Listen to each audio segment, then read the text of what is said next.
No Kraus, no Burmester. How would we fare without their goals in the Swiss Super League? Let's find out in today's episode and our final Football Manager 2023 video. Now, in past years, we have started the season slowly whilst battling through those Europa League qualifiers. Not so this time though, as we started with a bang at Lugano, before beating both Basel at home and Sion away by 2 goals. A late August home defeat to Zurich seemed like just a blip, especially as, despite conceding an early goal, we easily saw off St. Gallen the following week, young Blumenthal and new signing Nico Hellbock providing the goals in a comfortable victory. And then September came. Only 2 league games due to Europa League and international commitments, but 2 defeats, with early October bringing a 3rd. Now, we would recover and go unbeaten in the league for the rest of the year, but that undefeated streak included 5 draws on the bounce from late November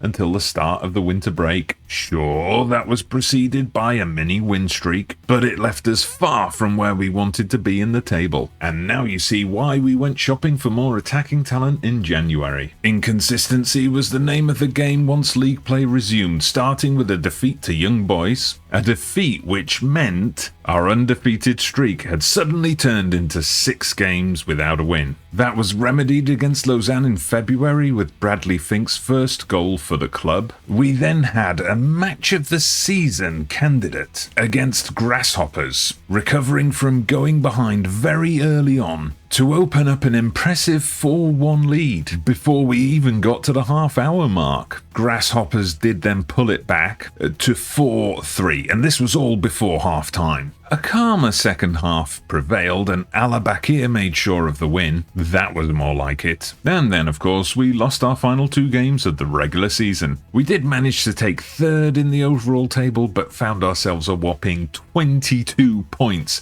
behind runaway leaders Young Boys. On then to the championship group, where we suddenly remembered how to earn points, opening with a win over Luzern. And thanks to a Nico Hellbock hat-trick interspersed by a Gezim Pepsi strike, picked up another impressive win over Basel. Despite defeat in our return match with Luzern, wins against Aarau and Young Boys meant we were actually in a strong position to secure 2nd. Then we played Basel again, and I genuinely don't know what happened. We almost lost our penultimate match against Aarau, but were rescued by a Fabio Fair penalty and a first Vaduz goal for Martin Kuchta in a 2-1 win that Sir Alex would have been proud of. A final day defeat against champions-elect Young Boys meant our chances of finishing 2nd were slipping away. But then Luzern, the only team that could overtake us, blew it. Then we ended up 2nd after all. There was no Champions playoff, which by now should come as no surprise. And you know what else by now should come as no surprise? The Liechtensteiner Cup. Our annual clash with Vaduz 2 was in the quarter-final, where Nico Hellbock even had the luxury of being able to miss a penalty. Treisenberg were more like Felsenberg in the semis thanks to a Bradley Fink hat-trick, which brought about a final with Eschen Morin. And it was actually quite an even game. Well, even in one sense, the sense that we scored 3 goals in the first half, and we scored 3 goals in the second half. Pascal Olner wrapped up a breakthrough season with a brace, and Bradley Fink also netted twice, as we lifted the trophy and secured Europa League qualification yet again. Daniel Martinez was also amongst the scorers in that game, and had dual reasons to celebrate as he qualified for Liechtensteiner nationality by the end of the season, and has agreed to represent the national team next season. So that is it for our 2027-28 season,